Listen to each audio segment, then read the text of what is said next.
जोहार साथियों, study with सूरज के यूट्यूब चैनल में आप सभी लोगों का स्वागत है। आज की इस वीडियो में डिस्कस करने वाले हैं 8 जून 2023 के इंपॉर्टेंट करंट अफेयर्स। और ये जो करंट अफेयर्स है एग्जाम रिलेवेंट है। न्यूज़पेपर को मीडियम बना के ये जो करंट अफेयर्स है तैयार किए गए हैं। और आप सभी को पता है न्यूज़पेपर में जो चीज़ें चर्चित रहती हैं, एग्जाम में पूछे जाने की सबसे ज़्यादा संभावना उन्हीं की होती है। तो आइए वीडियो को शुरू करते हैं और इस करेंट अफेयर सेशन में डिस्कस करेंगे झारखंड के साथ ही साथ नेशनल लेवल के भी करेंट अफेयर्स। क्योंकि आप सभी को पता होगा झारखंड में जो भी जीएस रिलेटेड एग्जाम हो रहा है ना, उसमें झारखंड के करेंट अफेयर्स और नेशनल लेवल के करेंट अफेयर्स दोनों पूछे जाएंगे। तो दोनों की तैयारी एक साथ करना ज़्यादा अच्छा माना जाएगा, क्योंकि दोनों चीज़ें एक साथ कवर हो जाएंगी। आइए वीडियो को शुरू करते हैं और देखते हैं आज का सबसे पहला क्वेश्चन। आज का सबसे पहला क्वेश्चन है अटल पेंशन योजना। ठीक है ना। अटल पेंशन योजना जैसा कि आप सभी को पता है केंद्र सरकार की योजना है और ये पेंशन से जुड़ी हुई योजना है। अटल पेंशन योजना के खाते खोलने मतलब अकाउंट खोलने के संबंध में जारी आंकड़े के अनुसार भारत का सबसे अव्वल जिला मतलब कि 1 नंबर का जिला कौन बना है। ऑप्शंस आपके सामने हैं और इसका राइट आंसर हो जाएगा। देखिए, अटल पेंशन योजना के बारे में बात करते हैं ना, तो अटल पेंशन योजना को रेगुलेट करने का काम करता है PFRDA। ठीक है, ये ध्यान रखना है। उसके बाद ये ध्यान रखना है कि इसमें एज लिमिट होती है 18 से 40 वर्ष। 18 से 40 वर्ष और इसमें 60 वर्षों के बाद आपको पेंशन दिया जाएगा। कितना पेंशन दिया जाएगा? ये पेंशन 1000 से लेकर 5000 तक हो सकती है।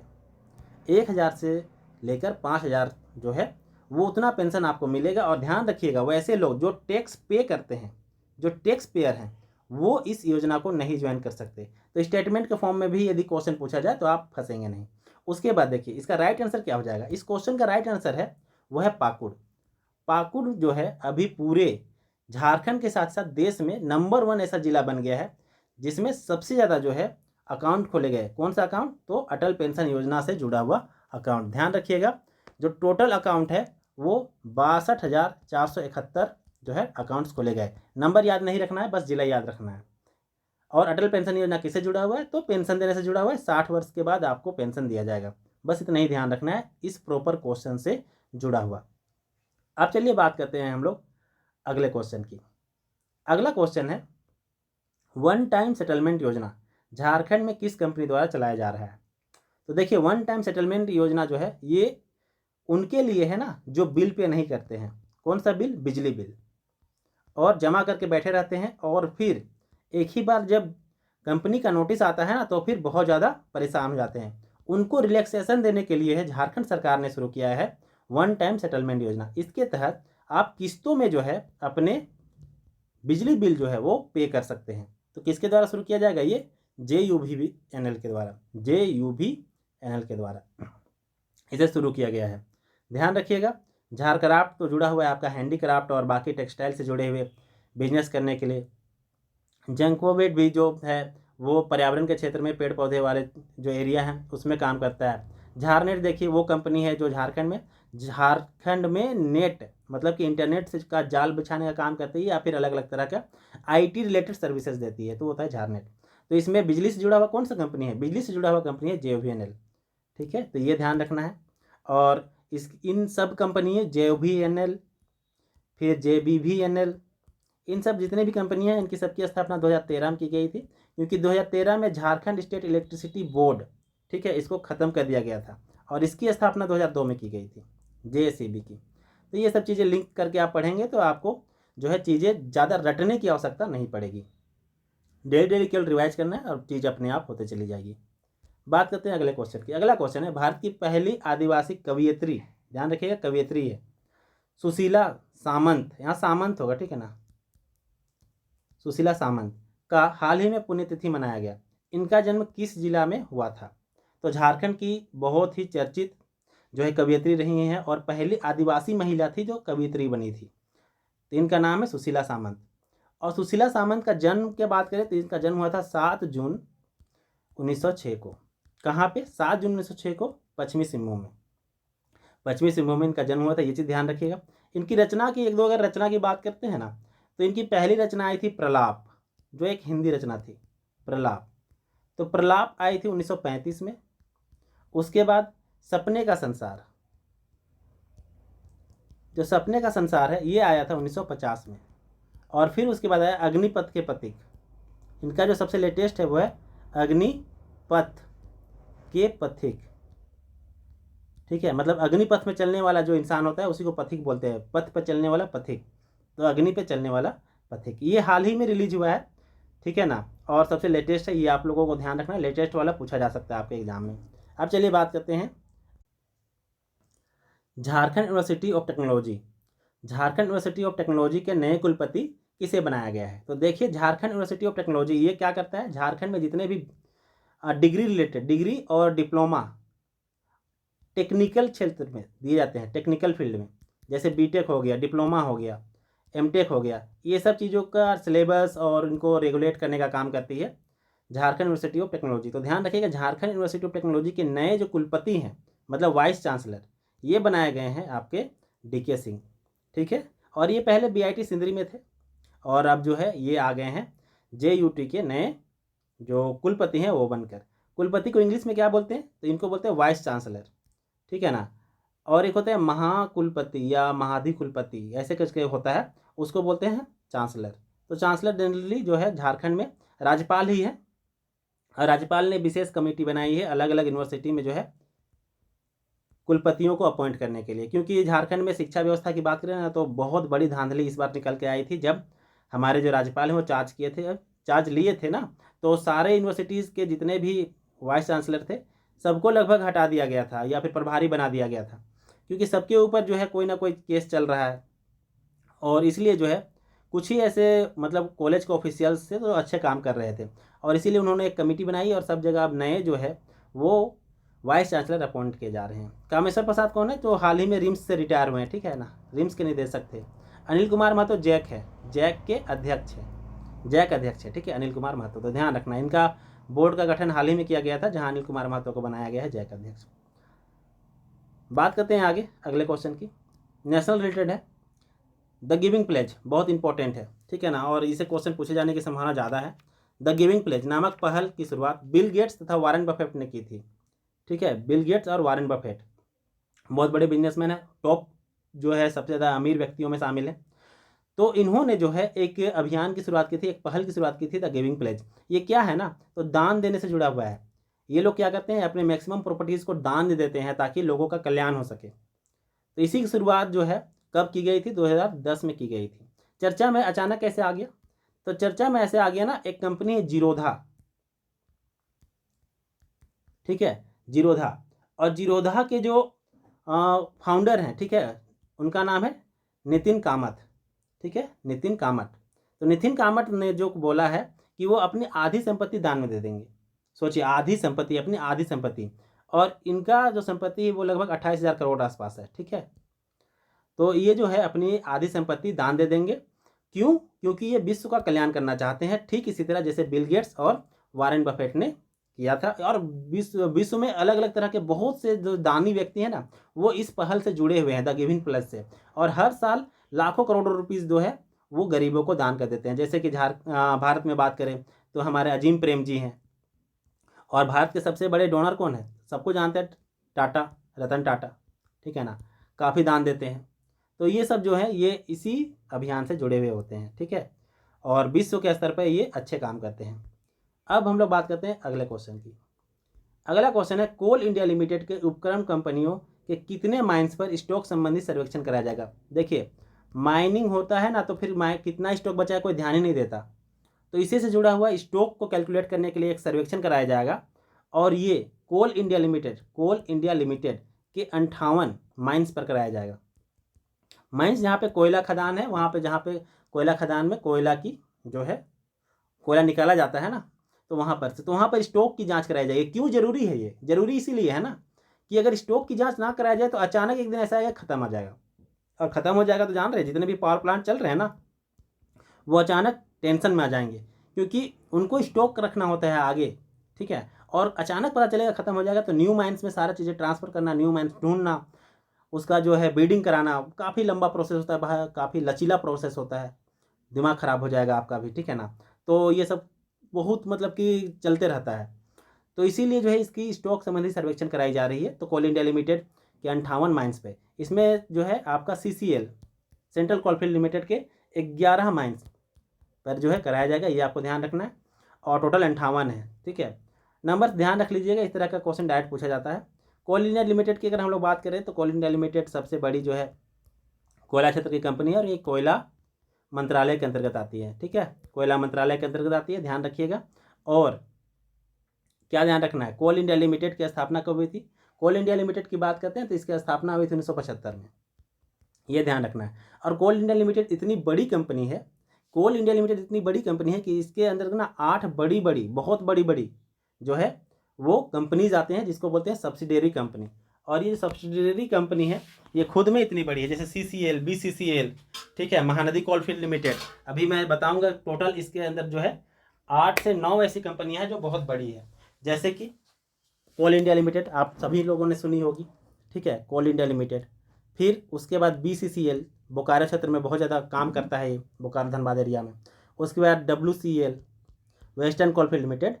फिर आपका है ECL ईस्टर्न कोलफील्ड लिमिटेड। ध्यान रखिएगा, ईस्टर्न कोलफील्ड लिमिटेड से भारत में सबसे पहले जो है कोयला का उत्खनन करने वाली जो कंपनी थी वो थी eastern coalfield limited, east coalfield limited, ठीक है। ये चीज़ आप लोगों को ध्यान रखना है। फिर है NCL नॉर्दर्न कोलफील्ड लिमिटेड। फिर MCL मतलब महानदी कोलफील्ड लिमिटेड, महानदी, ठीक है, महानदी कोलफील्ड लिमिटेड। फिर उसके बाद है CMPDI। तो CMPDI से ध्यान रखिएगा, ये CMPDI रिसर्च विंग है। किसकी रिसर्च विंग है?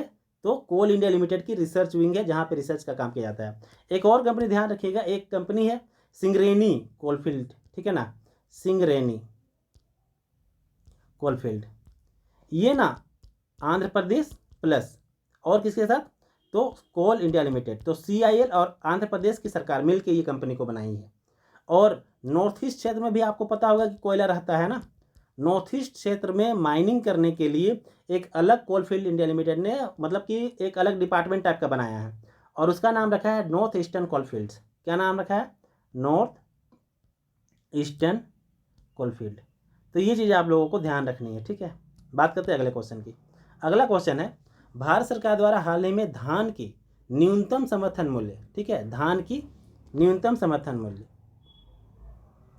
तो धान की जो न्यूनतम समर्थन मूल्य है उसमें 143 रुपये की वृद्धि की गई है। कितने की वृद्धि की गई है? 143 रुपये। आपको बताना है धान की सबसे अधिक पैदावार किस राज्य में होती है। तो ध्यान रखिएगा, धान की जो सबसे अधिक पैदावार होती है वो होती है आपका कहाँ पे? बताइए। भारत सरकार द्वारा हाल ही में धान की न्यूनतम जो समर्थन मूल्य है ना, इसको क्या बोलते हैं? MSP भी बोलते हैं, मिनिमम सपोर्ट प्राइस। तो ये जो MSP है इसके दरों में बदलाव की गई है और धान में 143 रुपये की वृद्धि की गई है, ये चीज़ ध्यान रखना है। साथ ही साथ धान की आपको बताना है सबसे अधिक पैदावार कहाँ होती है, ये क्वेश्चन है। तो धान की देखिए सबसे अधिक पैदावार होती है पश्चिम बंगाल में। ध्यान रखिएगा, पश्चिम बंगाल में सबसे ज़्यादा पैदावार होती है। और वही बात करते हैं कम एरिया में सबसे ज़्यादा प्रोडक्शन करने वाला राज्य कौन सा है? तो पंजाब है। तो दोनों चीज़ में आप बिल्कुल कन्फ्यूजन ना कीजिएगा। अगर हम लोग बात करते हैं वेट में, वजन में, तो सबसे ज़्यादा जो है प्रोडक्शन पश्चिम बंगाल, एरिया कम होते हुए भी सबसे ज़्यादा प्रोडक्शन करने का जो है वो स्टेट है आपका पंजाब। और पंजाब में ध्यान रखिएगा सबसे ज़्यादा FCI मतलब कि फूड कॉर्पोरेशन ऑफ इंडिया का गोदाम है। गोडाउन है कहने का मतलब सबसे ज़्यादा स्टोर जो है फूड वो आपका पंजाब में ही है, ठीक है ना। लगभग 50% से ज़्यादा जो है गोदाउंस जो है वो पंजाब में ही है। तो पंजाब काफ़ी इंपॉर्टेंट स्टेट है और इसीलिए हर बार जो है पंजाब इंपॉर्टेंट रहा है, ठीक है, क्योंकि वहाँ पे जो फूड है, फूड काफ़ी ज़्यादा स्टोर की गई है भारत सरकार के द्वारा। और वहीं अगर हम लोग MSP की बात करते हैं तो MSP को डिसाइड करने के लिए एक कमेटी होती है जो कई बार एग्जाम में पूछी जाती है। तो ये कमेटी है आपका cabinet committee on economic affair, ठीक है, cabinet committee on economic affair. ये जो कमेटी है यही डिसाइड करती है MSP को, ठीक है, MSP को डिसाइड करती है। और ध्यान रखिएगा MSP में बदलाव समय समय पर किया जाता है। और धान की हम लोग अगर हम बात करें तो धान की दूसरी सबसे बड़ी MSP में वृद्धि है 2011 से 20 के बाद। इधर बात करें तो 2011 के बाद अगर हम लोग बात करते हैं ना तो सबसे बड़ी वृद्धि है। इससे पहले 2018-19 में है, 2018-19 में जो है 200 रुपये बढ़ाई गई थी। कितनी? 200 रुपये बढ़ाई गई थी। और उसके बाद 143 रुपये इस बार बढ़ाई गई है। तो ये चीज़ आप लोगों को ध्यान रखना है। और अब नया रेट कितना हो गया धान का? तो अब हो गया है धान का नया रेट 2183 रुपया प्रति क्विंटल। ठीक है, 2183 रुपया प्रति क्विंटल अब धान का नया रेट हो गया है। अब चलिए बात करते हैं अगले क्वेश्चन की। अगला क्वेश्चन है, BSNL को भारत सरकार द्वारा हाल ही में कितना 89047 करोड़ रुपए रिवाइवल पैकेज। रिवाइवल पैकेज मतलब क्या होता है, कोई डूब रहा है कोई कंपनी ना, तो उसको थोड़ा बहुत टॉनिक दे देते हैं और उठा देते हैं। टॉनिक करने का मतलब पैसा देते हैं, तो उसको देकर थोड़ा सा उठा देते हैं, तो जो है इसी को रिवाइवल पैकेज कहते हैं। तो रिवाइवल पैकेज के रूप में दिया गया था। आपको बताना है इसकी स्थापना कब हुई थी। तो ध्यान रखिएगा, BSNL की स्थापना हुई थी 15 सितंबर 2000 को। तो बहुत पुरानी कंपनी ये है नहीं, ठीक है ना। ये किसके अंतर्गत आती है, तो ये आती है department of telecommunication, department of telecommunication. और ध्यान रखिएगा ये किस मिनिस्ट्री के अंडर में आती है, तो ministry of communication, ministry of communication. तो दोनों क्वेश्चन अलग अलग है, ठीक है ना। मिनिस्ट्री ऑफ कम्युनिकेशन के अंतर्गत आती है, संचार मंत्रालय के अंतर्गत आती है, तो संचार मंत्री आपको मिलेंगे, ठीक है। तो इस मंत्रालय के अंतर्गत आती है। और BSNL की बात करते हैं तो भारत संचार निगम लिमिटेड 2000 में इसकी स्थापना हुई थी। और सरकारी कंपनी है, हमेशा जो है अधिकतर टाइम तो ये नुकसान में ही रही है, इसीलिए इसको रिवाइवल पैकेज दे के बार बार जिंदा किया जा रहा है, ठीक है, ताकि थोड़ा सा सस्टेन कर सके, तो फ्यूचर में कुछ अच्छा हो सके। और BSNL के पहले जो है एक कंपनी थी VSNL, विदेश संचार निगम लिमिटेड, ठीक है ना। तो विदेश संचार निगम लिमिटेड वही कंपनी थी जो भारत में पहली बार इंटरनेट को लेकर आई थी, इंटरनेट को लेकर आई थी, ठीक है ना। ये 1995-96 की बात है, ऐसे ज़्यादातर 95 ही मिलता है, ठीक है ना। 95 में पहली बार इंटरनेट को लेकर आई थी भारत में। और वही अगर हम लोग बात करते हैं, एक और कंपनी है MTNL, महानगर जो है, ये महानगर, M फॉर महानगर, ठीक है ना। तो ये जो महानगर टेलीकॉम निगम लिमिटेड है ना, ये महानगरों में मतलब कि शहरों में जो है टेलीफोन का कनेक्शन बिछाती है और टेलीफोन सर्विसेज प्रोवाइड कराती थी। लेकिन इसका भी शेयर अब गिरता जा रहा है, क्योंकि ज़्यादातर लोग तो टेलीफोन अब यूज करने लगे नहीं हैं, ब्रॉडबैंड यूज कर रहे हैं, इसीलिए थोड़ा बहुत चल जा रहा है, ठीक है। तो ये जो MTNL है, ये MTNL BSNL से भी पुरानी कंपनी थी। इसका जो स्थापना हुआ था 1 अप्रैल 1986, सॉरी 1 अप्रैल 1986, ठीक है ना, 1 अप्रैल 1986 को इसका स्थापना हुआ था। और पहले इस कंपनी को जाना जाता था किस नाम से, Bombay telephone limited, Bombay telephone limited के नाम से जाना जाता था, किसको, MTNL को। तो ये सारी जानकारी आप लोगों को जो है एग्जाम में कभी भी काम में आ सकती है। बात करते हैं अगला क्वेश्चन की। डच नोबल अवार्ड, डच मतलब नीदरलैंड, नीदरलैंड वालों को डच बोलते हैं। डच नोबल अवार्ड हाल ही में किसे दिया गया है, तो ये दिया गया है जोयिता गुप्ता को। जोयिता गुप्ता को जो है ये डच नोबेल अवार्ड दिया गया है। वहीं बात करते हैं साइरस पूनावाला, आप सभी को पता है, सीरम इंस्टीट्यूट ऑफ, जो सीरम इंस्टीट्यूट है ना, उसी के ये फाउंडर हैं साइरस पूनावाला। इसी के पुत्र हैं अदर पूनावाला, ठीक है ना। ध्यान रखिएगा, ऋषि सुनक पता है कौन है। रुचिरा कंबोज, रुचिरा कंबोज कौन है, रुचिरा कंबोज है अभी UN में भारत की परमानेंट रिप्रेजेंटेटिव, ठीक है, UN में भारत की परमानेंट रिप्रेजेंटेटिव। ये चीज़ आप लोगों को ध्यान रखनी है, ठीक है। बात करते हैं अब, तो ये था कुछ इंपॉर्टेंट न्यूज़ जो आप लोगों से डिस्कस करना इंपॉर्टेंट था आज जून 2023 का। मिलते हैं अगले दिन के करंट अफेयर्स में। देखिए जो भी बैकलॉग वीडियोज़ हैं वो बहुत जल्द आ जाएंगी चैनल पे, आप लोग चैनल के साथ जुड़े रहें।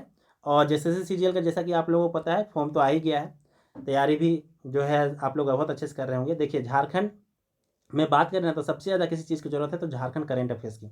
मैंने एक पोल कराया था जिसमें लगभग 70% स्टूडेंट का कहना है कि झारखंड में कोई ऐसा करंट अफेयर्स का चैनल नहीं है जो बहुत अच्छे से डिस्कस करता है। तो ध्यान रखिएगा, अब वो चैनल आ चुका है और बहुत पहले से था, लेकिन मैं इस पर काम जो है कभी कभी करता था, कभी नहीं करता था, लेकिन अब इस पर रेगुलर काम होगा, रेगुलर वीडियोज़ आएंगी और आप लोगों को सबसे बेस्ट स्टडी मटेरियल मिलेगा करंट अफेयर्स के मायने में।